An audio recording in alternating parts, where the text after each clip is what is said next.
Big Money, Big Night. Channel Partner and Investment Advisor Meet at SPR City Market of India, Perambur, 10th of July, 4:30 p.m. Call 73581 1199.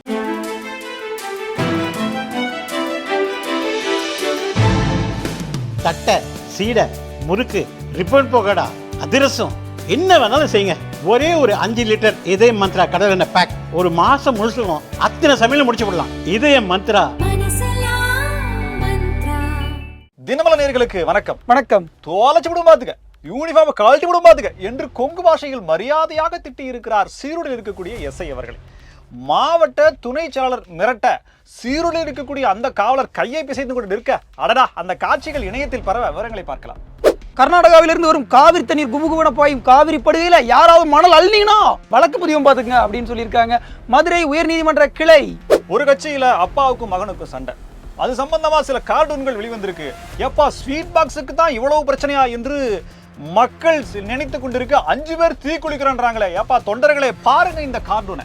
தாவேக்காவுடைய அணில் சரி மீனவ நண்பர்கள் அவங்களுடைய படகுகள்ல தமிழக வெற்றி கழகம்னு போட அவங்களுக்கு மானியத்தை மறுப்பதா என்று கண்டனம் தெரிவித்திருக்கிறது தமிழக வெற்றி கழகம். அதிமுக பாமக வரிசையில் மதிமுகவும் இரண்டாக உடைகிறதா? மல்லை சத்யா எனக்கு துரோகம் செய்து விட்டார் என்று வைகோ சொல்லி இருக்கிறார். துரை வைகோ சாத்தூர் சம்பவத்திற்கு வருத்தம் தெரிவித்து கடிதம் அனுப்பியிருக்கிறார். செய்தியாளர்களை பகைத்துக் கொள்கிறாரா? விவரங்களை பார்க்கலாம். திராவிட மாடல் ஆட்சியில் சிறந்த கட்டமைப்பை உருவாக்கி கொண்டிருக்கக்கூடிய மருத்துவத்துறையில அரசு ஊழியர்கள் அரசு மருத்துவர்கள் சரிவர மருத்துவமனைக்கு வரமாட்டேங்கிறாங்க, அதுவும் அட்டெண்டன்ஸ்லயே ஊழல் பண்றாங்கன்னு பல குற்றச்சாட்டுகள் வந்திருக்கிறது. இதை பத்தி தான் இன்னைக்கு நம்ம பார்க்க போறோம். இது சைட்லைட்ஸ்.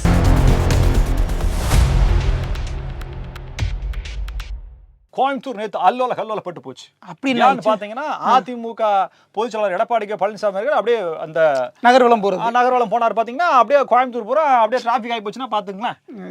ஏற்கனவே ரேஸ் கோர்ஸ் அப்புறம் கோயம்புத்தூர் அவினாசி ரோடு கொண்டாரு போல. இப்போ ஒரு சம்பவம் நடந்திருக்கு. அதாவது கோவை உக்கடம் பகுதியில ஒரு பேனரை வைக்கிறாங்க. ஒன்றிணையும் தமிழ்நாடு இல்ல ஓரணியில் தமிழ்நாடு. அதானே அது திமுக. அதான் அதுதான் இந்த இடத்துல திமுகவும் அதிமுக அப்படியே மெர்ஜ் ஆயிடுச்சு. என்னன்னா அந்த எடப்பாடி கே பழனிசாமி அவர்களை வரவேற்று வாழ்த்தி பெருமைப்படுத்தி இவங்க ஒரு பேனரை வைக்க, அந்த பேனருக்கு முன்னாடி ஓரணியில் தமிழ்நாடு அப்படின்ற அந்த லட்சணை இருக்கு இல்லையா, அதை மறைச்சு இவங்க வச்சுட்டாங்களாமா. உடனே வெகுண்டு எழுந்தாங்க பாருங்க. உக்கடம் பகுதியில் இருக்கக்கூடிய உடன் பிறப்புகள் சரி அப்படியே சாரையாக பல மாவட்டங்கள்ல இருந்து வந்துட்டாங்கன்னா பாத்துங்களேன். உள்ளூர்ல வெளியூர்ல இருந்து கூட்டு வந்துருக்கீங்க. ரைட்டு. அது எப்படி வந்தாங்க பாத்தீங்கன்னா, ஒன் வேல நடந்து வர்றாங்க, ஒன் வேல 2 வீலர்ல வர்றாங்க. இப்படி வரும்போது அங்கு பணியில் இருந்த எஸ்ஐ அவர் வந்து கேட்டிருக்காரு, வர்றவங்களை வந்து வழி மறிச்சு கேட்டிருக்காரு. கேட்டவொன்னே வந்தது பாரு, இது நோ என்ட்ரி ஒன் வே தெரியுமா தெரியாதா அப்படின்னு சொன்னது ஒரு வார்த்தை தாங்க சொன்ன அப்படின்ற மாதிரி வடிவேல் காமராஜர் பேச ஆரம்பிச்சிட்டாரு. உக்கடம் பகுதியில் இருக்கக்கூடிய கோட்டை அப்பாஸ் அப்படின்றவர் கோயம்புத்தூர் மாவட்ட துணை செயலாளர் திமுக கழக கண்மணி அப்படி சொல்லுங்க, மென்ஷன் பண்ணுங்க. கிட்டத்தட்ட முதலமைச்சருக்கு நிகரான அதிகாரம் உண்டு. எங்க தளபதியுடைய ஆட்சி நடந்துகிட்டு இருக்கு. யாரை பார்த்து நோ என்ட்ரிங்கிற, யாரை பார்த்து ஒன் வேங்கிற, இது என்ன? அதேதான் அவர் கேட்டாரு. என்ன நீ யாரையும் படிக்கிற, நீ என்ன நீ அடிச்சு வேற மாதிரியா பேசிட்டு இருக்காரு. பிச்சு விடும் பாத்துக்க, இதெல்லாம் தொலைச்சு விடும் பாத்துக்க, யூனிஃபார்ம் கழட்டி யாரு பைத்தியக்காரா நீ, மரியாதையா இருக்கு அப்படின்லாம் கேட்டிருக்காருங்க. இது நான் மிகைப்படுத்தல, எதுவுமே சொல்லல. வீடியோவே வந்துருச்சு, எக்ஸ் வலைதளத்துல வீடியோவே வந்துருச்சு. அப்படியே அது பாட்டுக்கு அது இந்த ஈரோடுக்காரங்க கோயம்புத்தூர்காரங்களால மரியாதையா திட்டதை கூட மரியாதையா திட்ட முடியும்னு சொல்லுவாங்க. இவர் மிரட்டுறதே மரியாதையா மிரட்டிருக்காரு அப்படின்னு மிரட்டிருக்காரு. இன்னொருத்தர் பாத்தீங்கன்னா எஸ்பி வேலுமணியின் கைகூலி அப்படின்ற மாதிரி அவரு இந்த எஸ்ஐ பணியில இருந்த எஸ்ஐ. அவர் வந்து எஸ்பி வேலுமணிங்கிறது இனிஷியல், அவர் வந்து சூப்பரண்டென்ட் ஆஃப் போலீஸ் கிடையாது. அந்த எஸ்பி வேற, இந்த எஸ்ஐ வேற. இத புரிஞ்சுக்காம கோவை மண்ணின் மைந்தர் அந்த அவரை அதிமுக முன்னாள் அமைச்சர் எஸ்பி வேலுமணியோட தொடர்புபடுத்தி இவர் அவருடைய கைகூலின்ற மாதிரி பேசியிருக்காங்க. 2000 வாடகை தரேன் நானு அப்படின்ற மாதிரி அவர் பேசியிருக்காரு. வாடகை எல்லாம் தர்றாங்க, ஏதோ ரோட்ல ஏதோ வச்சிருக்காரு போல இருக்கு. அந்த ஆடியோல வீடியோல கொஞ்சமா கேக்குது. 2000 தரேன் நானு, என்ன வந்து நீ போடுறேன் அப்படின்னா நான் சைட்ல அப்படின்னா நீ என்ன வேணா பண்ணுவீங்களா, ஹெல்மெட் போடாம போவீங்க, ஒன் வேல போவீங்க, உங்களுக்கு எதுவும் கேட்க கூடாது அப்படின்ற மாதிரிலாம் இருக்கு. இந்த ஒரு வருடம் கழக கண்மணிகளுடைய பிரச்சாரம் இந்த மாதிரி உக்கிரமா இருக்கும். யாரும் குறுக்க போயிடாதீங்க. அப்புறம் மக்களுக்கு ஒரு திட்டம் வரல, இந்த நன்மை அவங்களுக்கு போய் சேரலன்னு சொல்லி ஏதாவது பண்ணீங்கன்னா ஏதாவது பேர் கிடைக்கும். இது என்ன இதுல ஒன் வேல போனதுக்கு பிடிச்சதுக்கு என்ன தொலைச்சு போடும் பார்த்து யூனிஃபார்ம் கழட்டிடுன்னு சொல்ற அளவுக்கான இந்த மாதிரி மிரட்டுறவங்க எல்லாம் போலீஸால ஒண்ணுமே பண்ண முடியாது. அப்பாவிகளை தான் அடித்துக் கொள்ளக்கூடிய போலீஸாக இருக்கு. காவிரியில் குவாரியில் காவிரி இந்த குழப்பங்கள் நிறைய இருக்குது. இந்த காவிரி படுகையில தண்ணி வரும்போதே மண்ணல்லக்கூடிய ஒரு பழக்கம்லாம் இருக்குது. அந்த அளவுக்கு டெக்னாலஜி எஸ் டெக்னாலஜி அப்படின்ற மாதிரியான ஒரு வேலைகள்லாம் பண்ணுவாங்க அப்பப்போ. அப்படி நடக்கும்போது காவிரி ஆற்றுல இனிமேல் யாரும் சட்டவிரோதமா மணல் அள்ளக்கூடாது அப்படின்னு ஒரு சிலர் உன்னியூர் ஆற்றுல மணல் அள்ளுறதை எதிர்த்து மனு போட்டிருக்காங்க. மதுரை உயர்நீதிமன்ற கிளையில அவங்க அதற்கு வந்து பதில் கொடுத்துருக்காங்க.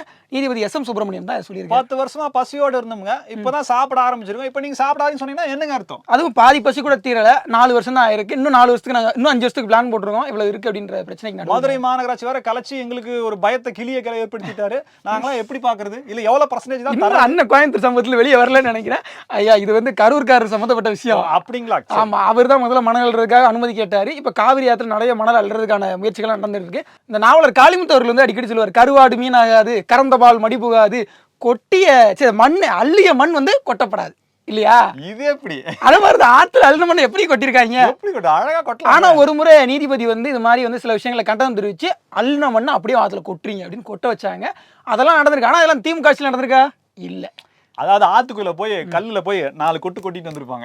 ஐயா நீங்க கொட்ட சொல்லி 4 கொட்டிட்டீங்க அப்படிம்பாங்க. ஆமா, இப்ப என்னன்னா திருச்சி மாவட்டத்தினுடைய கலெக்டர், தலைமை பொறியாளர் உட்பட பல முக்கிய அதிகாரிகள், மைன்ஸினுடைய மேனேஜர், இவங்க எல்லாத்தையுமே கூப்பிட்டு தெளிவா சொல்லிட்டாங்க. இவங்க எல்லாருமே இதுல வந்து அவேர்டா இருக்கணும், கம்ப்ளைண்ட் வந்தா உடனடியாக நடவடிக்கை எடுக்கணும், இவர் கொடுத்த கம்ப்ளைண்ட்டுக்கு நடவடிக்கை எடுக்கணும் உட்பட பல கேள்வி கேட்டிருக்காங்க. திமுக ஆட்சிக்கு வந்தோடனே அடுத்த 1 மணி நேரத்துல நீங்க எல்லாம் போய் அல்லலாம். உங்க எல்லாம் யாரும் 1 மணி நேரம் கிடையாது, 5 நிமிஷம், 11, 11:05. என்ன நீங்க மண்ணின் மைந்தர் இதற்கு என்ன பதில் சொல்ல போகிறார் என்று மொத்த தமிழகம் இந்த இடத்துல தான் எனக்கு டவுட் வருது. ஏன்னா புதுக்கோட்டைக்காரர் ஏற்கனவே ஒரு டன் கல்லுக்கு 100 ரூபாயா அந்த மாதிரி ஒரு அளவு வச்சிருந்தாரு.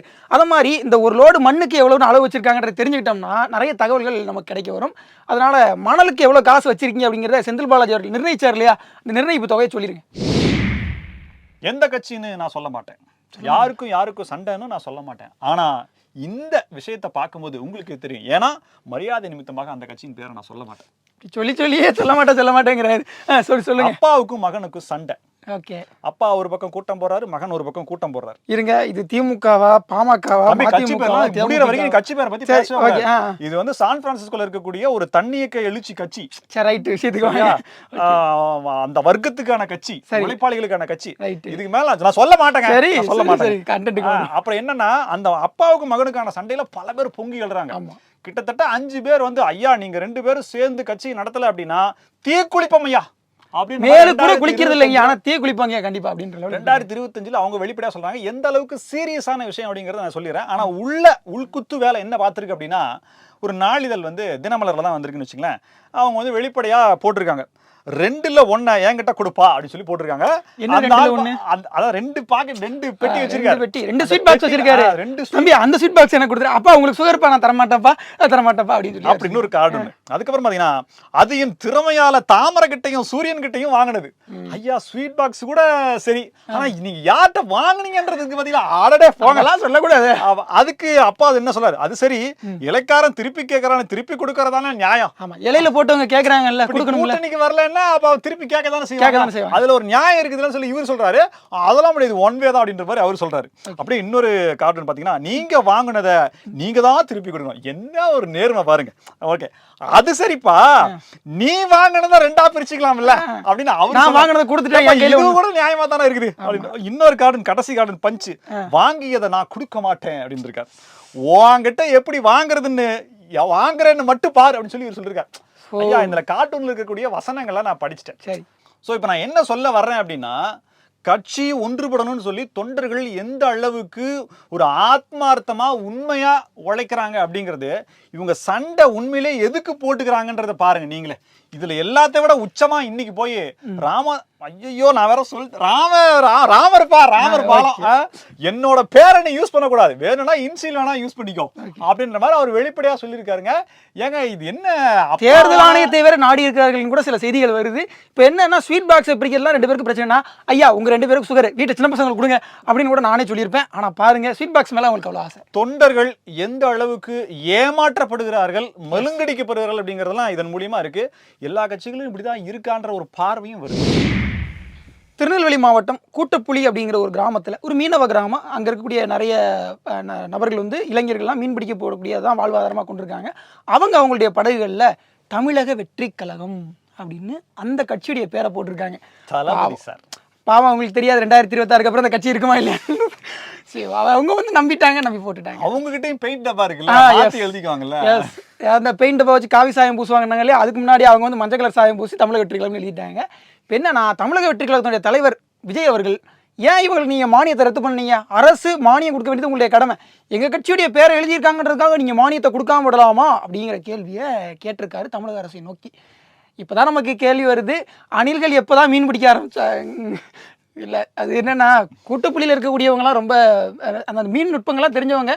அவங்க தமிழக வெற்றி கழகத்தை நம்புறது எப்படின்னு எனக்கு புரியவே இல்லை. இல்லை, பொதுவாக மாற்றுக் கட்சி சார்ந்தவர்களுக்கு நலத்திட்ட உதவிகள் செய்யப்படாமல் கொடுக்காமல் ஃபில்டர் பண்றதுங்கிறது வந்து எத்தகையமான செயல் அப்படிங்கறத அவங்களுடைய பார்வைக்கு. ஒரு கட்சி எல்லாருக்கும் பொதுவானதாக இல்லாமல் இருக்கலாம், ஆனால் ஒரு அரசு எல்லாருக்கும் பொதுவானதாக இருக்க வேண்டும் அப்படிங்கிறது முக்கியமான முதல்வர் என்று சொல்கிறார். ஆனால் இங்கு மானியம் வழங்கப்பட மறுக்கிறதே. அதே நேரத்தில் தாவேகா தலைவர் விஜய் அவர்கள் பரந்தூருக்கு போறேன், பரந்தூர் மக்களை பாதுகாப்பேன்லாம் பேசினாரு. நேற்று பத்திரப்பதிவு 9.12 கோடி ரூபாய் அளவில் முடிஞ்சிருச்சு அப்படின்னாங்க. ஸோ தாவேகா தலைவர் அதை பற்றி வாய் திறக்காம இதை பற்றி பேசியிருக்காரு.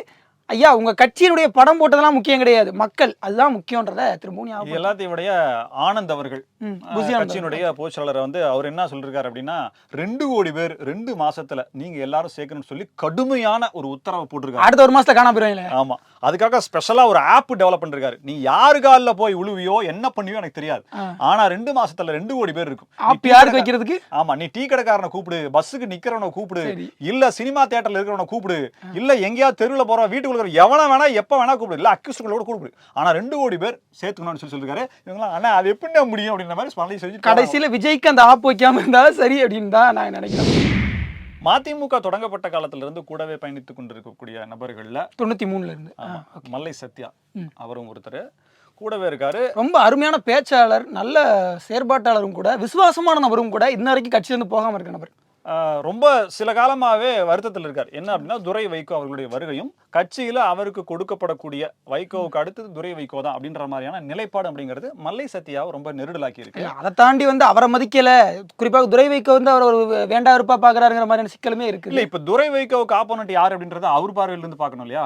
அப்ப இவர் தான் இருக்கப்ப அப்புறம் இவர் காலி பண்றதுக்கான வேலைகளை அவர் பார்க்கணும் இல்லையா? விசுவாசிகளை விரட்டி விடுறது அவங்களோட வேலை. அரசியல் இதுல வந்து எங்கன்றது ஒன்றும் புரியல. வாரிசை கூட தான் எதிர்த்தார், வாரிசு அரசியலை கடுமையா விமர்சிச்சாரு. இப்ப தன்னுடைய வாரிசை கொண்டு வச்சிருக்காரு. இதெல்லாம் வச்சுக்கலாம். இருந்தாலும் மல்லை சத்யாவினுடைய தற்போதைய செயல்பாடுகள் அப்படிங்கறத விமர்சிச்சு துரை வைகோ அவர்களே இப்ப பேசின பேச்சு அப்படிங்கிறது தான் ரொம்ப கடுமையா இருக்கு. எனக்கு துரோகம் செய்தவர் அப்படின்ற மாதிரியான மல்லை சத்யாவினுடைய பேரை பயன்படுத்தி சொல்லியிருக்காரு.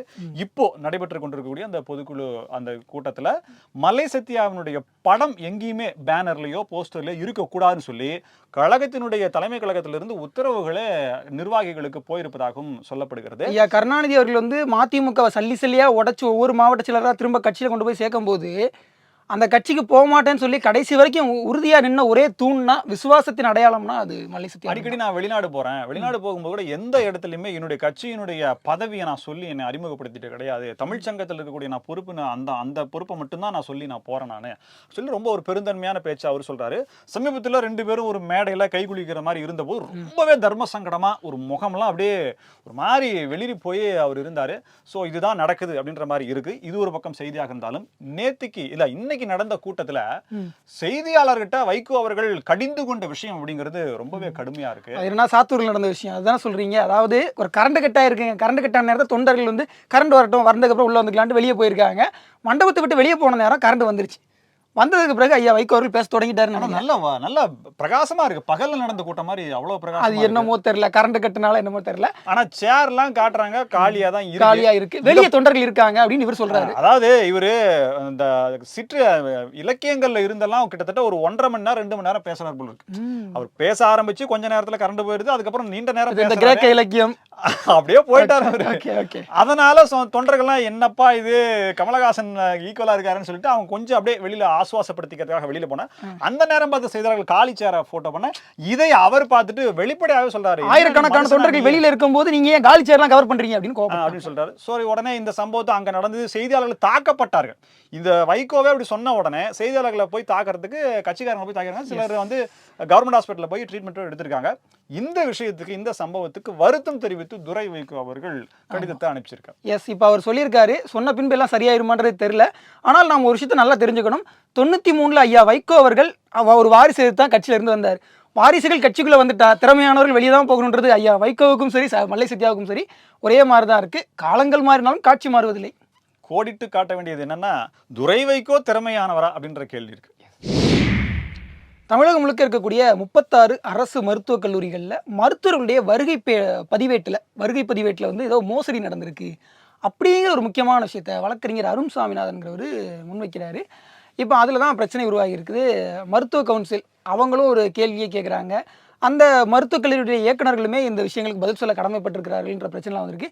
குறிப்பாக டாக்டர் கார்த்திகேயன் ஒருத்தர் நம்மலாம் அப்பப்போ இன்டர்வியூ எடுத்திருப்போம். அவர் வந்து ரொம்ப நாளாக சொல்லிட்டு இருக்காரு, பயோமெட்ரிக் கொண்டு வாங்க சார் அப்படின்னு. இன்னைக்கு வரைக்கும் கொண்டு வந்த பாடு இல்லை. எல்லாரும் பிரைவேட் ஹாஸ்பிட்டலுக்கு, அதுவும் டியூட்டி டைம்ல போய் வேலை பார்த்துட்டு இருக்காங்கன்ற குற்றச்சாட்டுமே இருக்குது. இது அரசு கண்டுக்கிறதும் இல்ல. அதுதான் அங்க இருக்கக்கூடியது. அரசு சம்பளம் வழங்கப்படுது, அரசு மக்கள் நன்மைக்காக மருத்துவர்களை வச்சிருக்கு. ஆனா அவங்க பிரைவேட்ல வந்து இது அரசு எந்த நடவடிக்கை எடுக்கல, ஒரு ஆணையோ ஒரு உத்தரவோ விடலையோ அப்படின்றதான் இங்க கேள்வியா இருக்கு. இதே மாதிரி இந்த வலசரவாக்கம் பகுதியில் கஞ்சா கருப்பு போய் ஒரு ஹாஸ்பிட்டல் வந்து மருத்துவர்களே இல்லைங்கன்னு சொன்னாரு. அதற்கு மா சுப்பிரமணியம் என்ன பதில்? கஞ்சா கருப்பு சரி செய்யப்பட்டார், பயமுறுத்தப்பட்டார். அதுதானே உண்மை. அப்படிதான் சொல்லணும். எஸ், அப்படி வந்து பல குற்றச்சாட்டுகள் வருது. மருத்துவர்கள் சரிவர ஏன் மருத்துவமனையில் பணிபுரிகிறது இல்லை? அரசு மருத்துவர்கள் மருத்துவமனையினுடைய நேரத்தில் டியூட்டி டைமில் ஏன் வெளியே போய் வேலை பார்க்குறாங்க?